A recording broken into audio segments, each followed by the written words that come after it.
Status of women in India एक paper है universities के सिलेबस का, यानी कि law relating to women and child.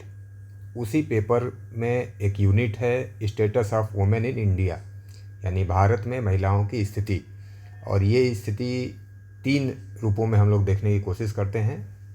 प्राचीन स्थिति यानी प्राचीन काल में महिलाओं की स्थिति, मध्यकाल में महिलाओं की स्थिति और आधुनिक काल में महिलाओं की स्थिति। तो ये 3 रूपों में मुख्य रूप से इसे देखा जाता है। हम लोग इसमें तीनों कालखंडों में महिलाओं की स्थिति पर चर्चा करेंगे, उदाहरण की चर्चा करेंगे, केस लॉज की भी बात करेंगे। आप देख रहे हैं न्यायिक दृष्टि और मैं हूं पवन।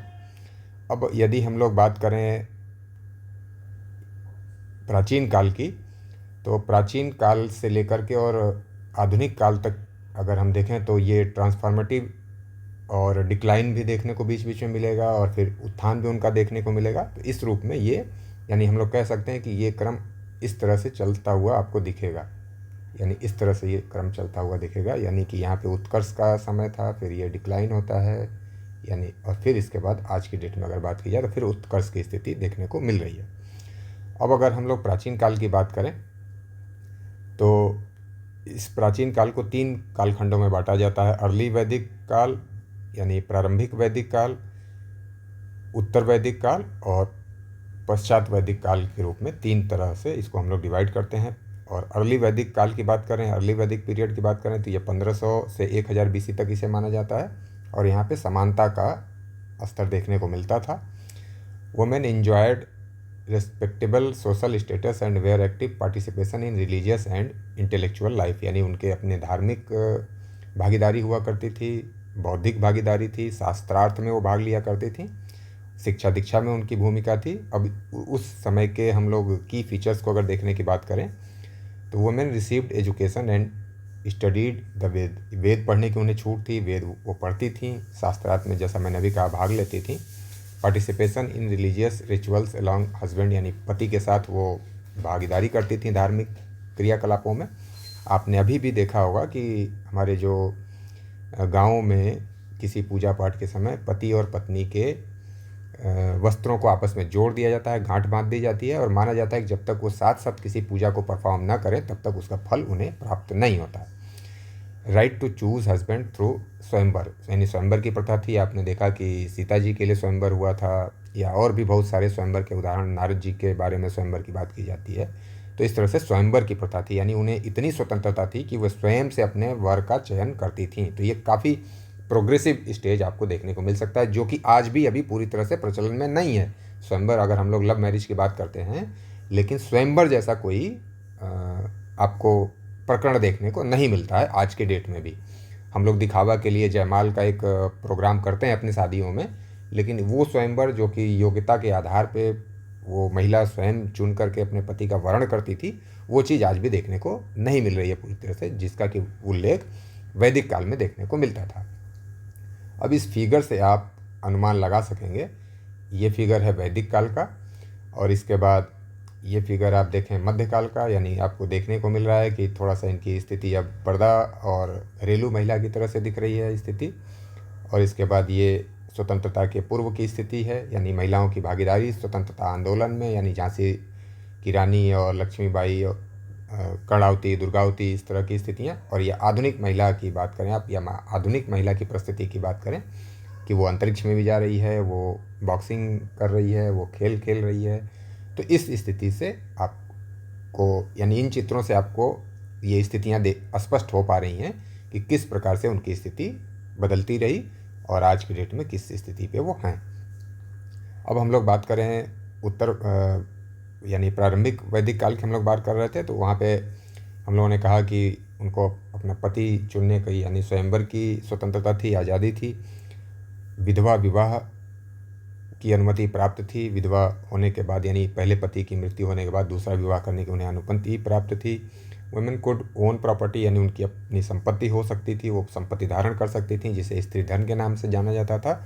और यदि उनके महत्व को जानने की कोशिश की जाए तो अर्धनारीश्वर का कंसेप्ट, यानी आपने किसी चित्र में देखा होगा कैलेंडर में कि आधा चित्र पार्वती जी का तो आधा शंकर जी का, यानी कि आधे हिस्सेदारी उनकी मानी जाती थी कि महत्व, यानी आप वहाँ पर महत्व भी देख पा रहे हैं, उनकी भूमिका देख पा रहे हैं कि आधा पुरुष देवता तो आधा नारी देवता। तो इस रूप में अर्धनारीश्वर का कंसेप्ट है। और इसी तरह से अर्धांगिनी यानी कि जो पत्नी होती है वो अपने पति का आधा यानी कि हिस्सेदारी सभी मामलों में, सभी क्रियाकलापों में दायित्व के रूप में, अधिकार के रूप में उसकी, इसी वजह से उसे अर्धांगिनी शब्द दिया जाता है। गॉडेस की अगर बात करें यानी देवी देवताओं की बात की जाए तो आप देखेंगे काली, दुर्गा, भवानी, बहुत सी महिला देवियों की बात की जाती है, यानी उनको वही इम्पोर्टेंस भी है। और संख्या में, आप संख्या में भी देखें तो आपको साथ साथ यानी लक्ष्मी तो विष्णु, शंकर तो पार्वती, सभी देवताओं के साथ किसी न किसी, यानी कृष्ण तो राधा, राम तो सीता, सभी के साथ। और इवन सीता राम कहा जाता है, पहले गॉडेस का नाम फिर गॉड का नाम। इसी तरह से आप देखें तो राधा कृष्ण, पहले महिला फिर पुरुष। तो इस रूप में आप कह सकते हैं कि उनका महत्व कहीं भी कम नहीं था, बल्कि अधिक ही था, या कम से कम इक्वलिटी तो थी, कोई इसमें डाउट नहीं है। इसी तरह से आप देखें तो नदियों को हमने स्त्रीलिंग मान करके उनको गंगा, यमुना जी, और इस रूप में उनको महत्व दिया जाता है। अब एग्जाम्पल्स की बात की जाए तो women scholar like Gargi, Maitreyi, इनका नाम काफ़ी प्रचलित है। अगर वैदिक काल की बात की जाए, ये स्कॉलर थी, फिलासफर्स थी, और दार्शनिक डिबेट्स में यानी कि शास्त्रार्थ में ये भाग लिया करती थी। और माना जाता है कि बड़े बड़े ऋषि महर्षि भी इनसे शास्त्रार्थ करने में कहें आपकी भयभीत रहते थे।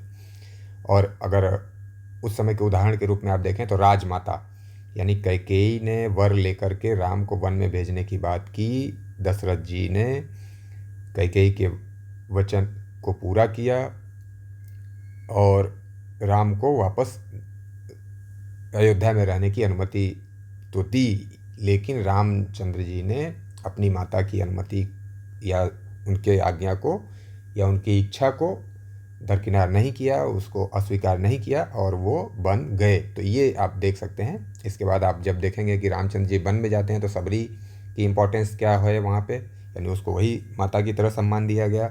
इसके बाद आप अगर अशोक वाटिका की बात करें जहाँ सीता जी को रखा गया था, तो पराई स्त्री को रावण अपने महल में नहीं ले जाता है या दूसरे की स्त्री को सम्मान दिया जा रहा है वहाँ पे, जबकि वो छल से लाई गई स्त्री थी, बदला लेने के लिए लाई गई स्त्री थी। उसके बाद भी रावण ने अशोक वाटिका में रखा, ससम्मान रखा, न कि आज की तरह से या किसी मध्यकाल की तरह से उस स्त्री को अपमानित किया गया या किसी तरह से प्रताड़ित किया गया। इसी तरह से आप, यानी ये तो आपने उदाहरण देखा सतयुग का यानी कि रामायण काल का। और अगर हम महाभारत काल की बात करें तो द्रौपदी को अपमानित किया था दुर्योधन ने, दुशासन ने। तो उस अपमान के लिए पूरा आप कहें कि जो भी लोग थे उस समय के वरिष्ठ लोग, भले वो लोग कुछ नहीं कर सके या उन्होंने कोई प्रतिकार नहीं किया, कोई प्रत्युत्तर नहीं दिया दुर्योधन या दुशासन को, लेकिन सभी उस कार्य से नाराज थे और कहीं ना कहीं प्रकोपित थे। और श्री कृष्ण जी ने भी इस अपमान को, यानी आप कहें कि दुर्योधन या दुशासन को दंडित करने के लिए ही सारा कुछ किया जो कुछ भी हो सकता था। और महाभारत का युद्ध भी माना जाता है कि यहीं से, इसी कार्य की वजह से प्रारंभ हुआ। इसका कहीं ना कहीं बेस यहाँ पे था। तो यानी कि महिला के सम्मान की बात महाभारत काल, रामायण काल और सभी वैदिक काल में देखने को मिलता है। अब लेटर वैदिक काल की बात की जाए तो इसे 1000 से 600 BC तक माना जाता है। लेकिन अब जो उत्कर्ष का समय माना जाता था पूर्व वैदिक काल, अब यहाँ पे धीरे धीरे उनकी स्थिति में गिरावट देखने को मिलती है। यानी पितृसत्तात्मक परिस्थितियाँ उत्पन्न होती हैं, अब उनके ऊपर कंट्रोल स्टार्ट हो जाता है। अब उनके जो शिक्षा दीक्षा का मामला था वो उसमें भी डिक्लाइन देखने को मिलती है, गिरावट देखने को मिलती है। बाल विवाह देखने को मिलता है, स्टार्ट हो जाता है। विधवा विवाह धीरे धीरे अब कम होता है, उसे कम मान्यता प्राप्त होती है। और अब पोस्ट वैदिक काल की बात करें और इसे स्मृति पीरियड भी माना जाता है। और अब यहाँ पे मनुस्मृति आती है और मनुस्मृति में विशेष रूप से महिलाओं को अपने गार्जियनशिप में रहने की बात की जाती है, पितृसत्तात्मक प्रथा की बात की जाती है। महिलाओं को कहा जाता है कि उसे अपने पति, पिता या पुत्र के कंट्रोल में, नियंत्रण में रहना चाहिए। उसके ऊपर उसकी स्वतंत्रता पे बहुत सारे नियंत्रण लगाए जाते हैं। उसको प्रॉपर्टीज से संबंधित अधिकार कम दिए जाते हैं या उसमें कटौती की जाती है। तो तो इस रूप से हम देखते हैं तो उत्तर वैदिक काल में या वैदिक काल के पश्चात अब उनकी स्थिति में धीरे धीरे गिरावट प्रारंभ हो जाती है। अब अगर मध्यकाल की बात की जाए तो जैसा कि आप इस चित्र से जोड़ पा रहे होंगे तथ्यों को, यहाँ पे काफ़ी अब उनकी स्थिति में गिरावट देखने को मिलती है। पर्दा प्रथा स्टार्ट हो जाती है, बाल विवाह स्टार्ट होता है, सती प्रथा स्टार्ट हो जाती है। इसके बाद हम बात करें विधवा विवाह की, तो विधवा विवाह काफ़ी अब निम्न स्तर का कार्य माना जाने लगा। शिक्षा उनकी काफ़ी प्रतिबंधित हो गई और घरेलू कार्य तक ही उनकी भूमिका सीमित हो गई। और इसका कारण अगर हम जानने की कोशिश करें तो बाह्य आक्रमण उस समय हो रहे थे, अंग्रेजी शासन स्थापित हुआ था, इन सब का एक काफ़ी उस पर भूमिका थी और कहीं ना कहीं इनकी वजह से इसमें ज़्यादा गिरावट देखने को मिलती है।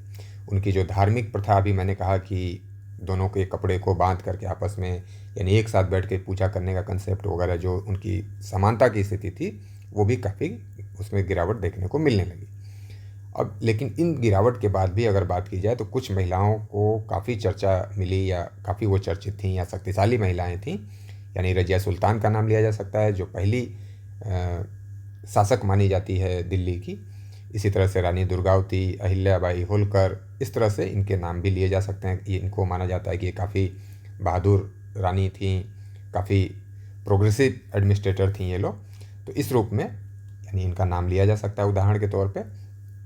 अब status of women in modern India, तो मॉडर्न इंडिया को भी हम लोग दो कालखंड में बांटते हैं, प्री इंडिपेंडेंस या pre constitution era, post independence या पोस्ट कॉन्स्टिट्यूशन एरा, यानी संविधान के लागू होने के पहले, संविधान के लागू होने के बाद। अब अगर हम लोग बात करें संविधान के लागू होने के पहले या स्वतंत्रता के पहले, प्री इंडिपेंडेंस की बात करें, तो राजा राम मोहन राय यानी उन्होंने सती प्रथा को के उन्मूलन के लिए आंदोलन चलाया। ईश्वर चंद्र विद्यासागर की बात की जाए तो उन्होंने विधवा विवाह को प्रचलित करने की कोशिश की। ज्योतिराव फुले की बात की जाए तो उन्होंने नारी शिक्षा की बात की।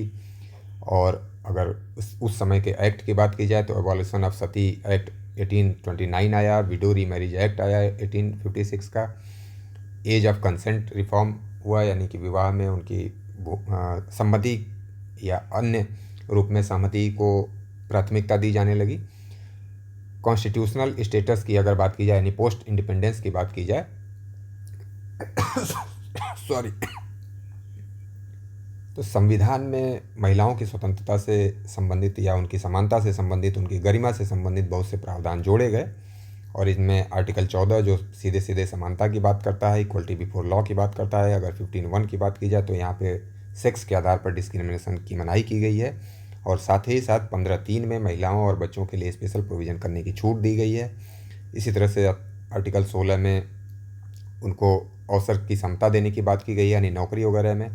आर्टिकल 19 उनकी गरिमा की बात करता है, लाइफ और गरिमा की बात करता है, डिग्निटी की बात करता है।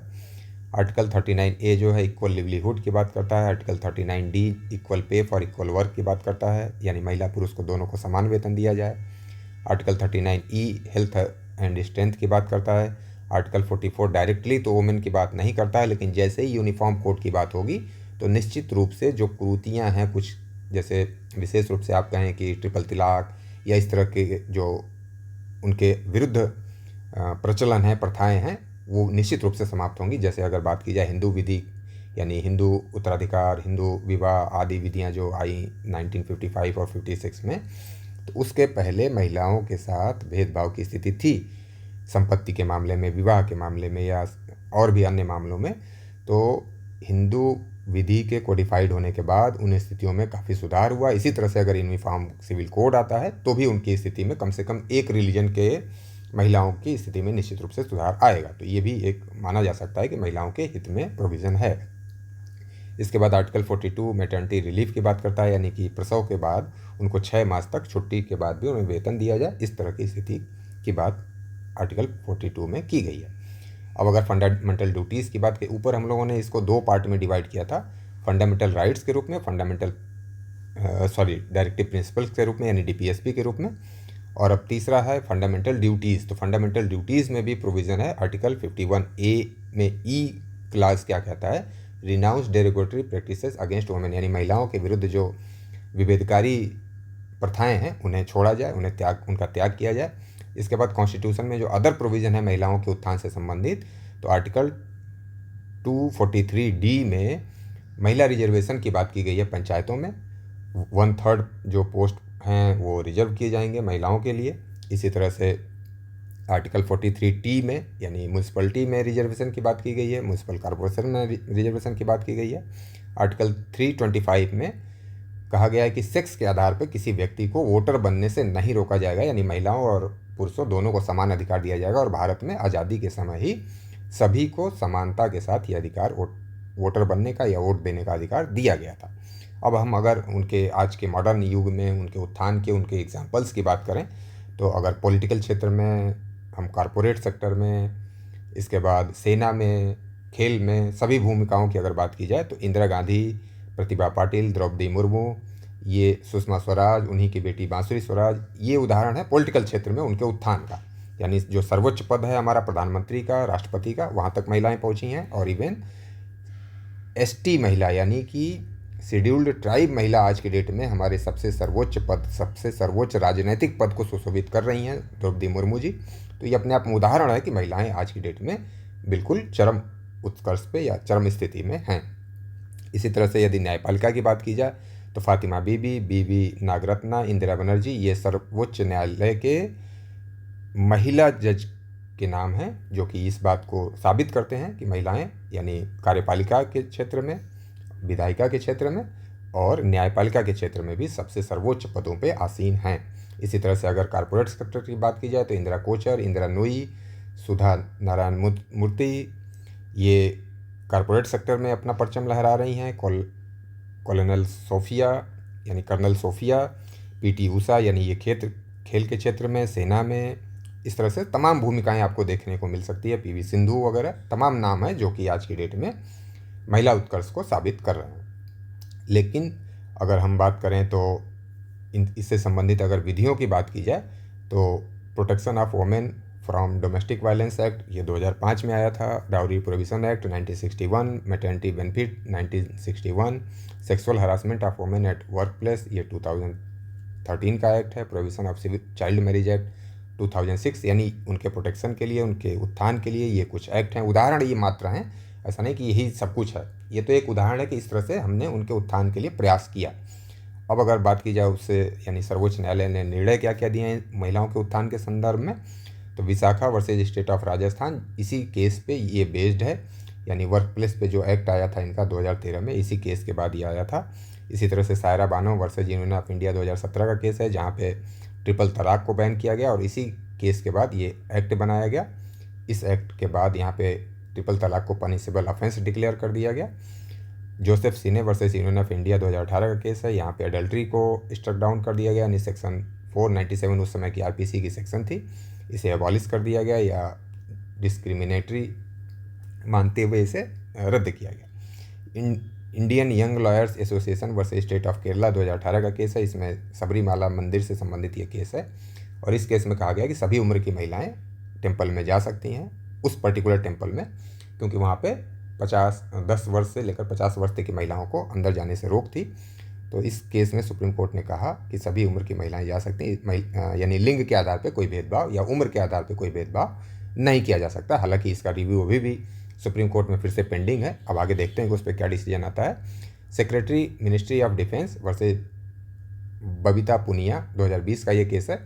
आर्मी में परमानेंट कमीशन इस केस से दिया गया, उनको कहा गया कि सेक्स के आधार पे हम कमीशन देने में उनमें कोई डिस्क्रिमिनेशन नहीं कर सकते हैं। X versus principal secretary health and family welfare 2022 का ये केस है और यहाँ कहा गया कि अनमैरिड वुमेन भी एंटाइटल्ड है, जैसे कि विवाहित महिला और अविवाहित महिला के आधार पर कोई भेदभाव नहीं किया जा सकता और 24 सप्ताह तक के भ्रूण को यानी एबॉर्शन की अनुमति है विवाहित महिला को, तो अविवाहित महिला को भी ये अनुमति प्राप्त होगी।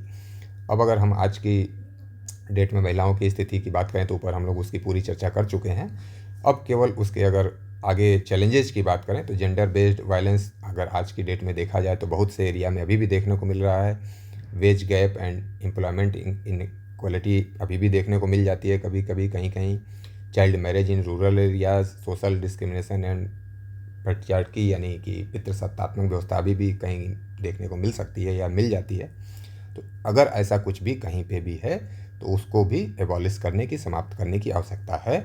और लेकिन फिर भी आज की डेट में निश्चित रूप से उनकी भूमिका सभी स्थानों पे, चाहे वो शिक्षा हो, चाहे नौकरी हो, चाहे बिजनेस हो, सभी स्थानों पे उनका परचम लहरा रहा है और वो समानता की स्थिति में पहुंच चुकी हैं। फिर भी जैसा कि ये बात की गई कि अभी भी चैलेंज बने हुए हैं, तो इनको भी दूर करने की आवश्यकता है और दूर किया जाना चाहिए।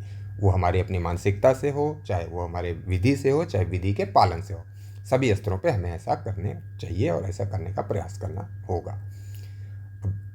अगर हम बात करें अगर अलग अलग एरा में, तो जैसा हम लोगों ने अभी बात की कि अर्ली स्टेज में बिल्कुल उनका सम्मानजनक स्थिति थी, चाहे वो शिक्षा हो, चाहे संपत्ति हो, चाहे वो धार्मिक या बौद्धिक क्षमता हो, और इसी तरह से धीरे धीरे ये डिक्लाइन होता जाता है नीचे। और फिर आकर के आज की डेट में अगर मॉडर्न एरा में बात करें, तो एम्पावर्ड, लीगल और एक्चुअल दोनों पोजीशन उनकी ठीक ठाक है, कॉन्स्टिट्यूशनल राइट्स उनको मिले हुए हैं, एक्सपेंडिंग पब्लिक रोल, उनकी जो भूमिका है समाज में वो बढ़ती जा रही है।